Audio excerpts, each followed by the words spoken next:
Did you start fighting in Texas? Because Yeah. I remember the first guy I cornered, the first time I ever went to a fight and cornered the fighter, I was in college. It was 2000. And me and my boy Jeff Lindsay, the fighter, the time we went down to Houston to fight Yves Edwards. Okay. My very first pro fight was in 1998, Yeah. and Yves Edwards was on the card. Yves Edwards was the co-main What? event, and we won the same way, rear naked choke. But the funny thing was, the promoter was so crooked. Not only did he not pay us, but I won by rear naked choke. I like did a high kick, and the guy like flinched away from the.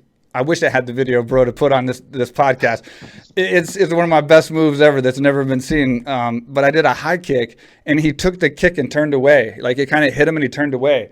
And when he turned away, he gave us back, but we were standing because I kicked him. I kicked him obviously. Yeah. I jumped on his back like a Superman or something, like a cape. Jumped on his back, put him in a rear naked choke, rode him to the ground, got the choke. Yves went on later on in the co-main event, and they wanted Yves' opponent to win. Yves was brought in to lose, and the opponent was brought in obviously to win. Yves knocked this guy out in the fight, and they woke him back up. Yves was celebrating the victory, and they woke this guy back up and made him continue fighting. So it was like all this like controversy, like no, fight's not over. They gave him a standing eight. I don't know what rule they said to bring this guy back up, but he was knocked out. He was down, got up. They had to continue fighting, and then Yves eventually got him in a rear naked choke and beat him. And Travis Lutter fought on that card. Shannon Rich fought on that Yeah. card. Okay. And it was at like a rodeo arena, like in the sand. Like it was like a cage on the sand of like an old rodeo arena in Humble, Texas. It was in Humble, Texas. Yeah. Humble. Hey, how come you never fought in the USWF at that time? Because that's where Paul Buentello, Frank Trigg, Ali Elias, Steve I don't Nelson, know. Alan Amarillo, the USWF. It's the shoot. Evan Tanner was there. Yeah. I don't know. I never made it there. My first fight was 98, pro fight. I had 20 amateur fights. I was fighting on like these shows called the Valet Tudo by Tim Musil was putting them on. And that was Yves Edwards' trainer. So he was doing Valet Tudos. I was doing Dungles from Bushiban. I was doing a lot of these like underground type style pancration fights where it's like open hand to the face, but you can like kick and knee to the face.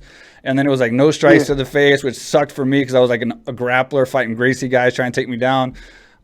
Dude, and when I first started fighting back in Texas before I turned pro, I wore pants. That tells you how old school I was. Like I thought I was like Chuck Norris, dude.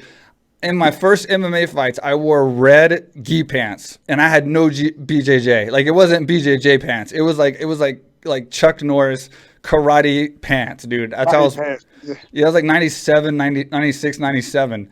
And I had 20 something fights amateur. Then I turned pro in 98. Same card, like I said, with Yves Edwards and stuff. And then I went and tried out for Team AKA in 98 and made the team. And it took me 2 years to save up the money and actually get there and go train. I mean, Javier put AK in the most expensive area on the freaking West Coast. So like it was not easy to be a fighter and live in San Jose.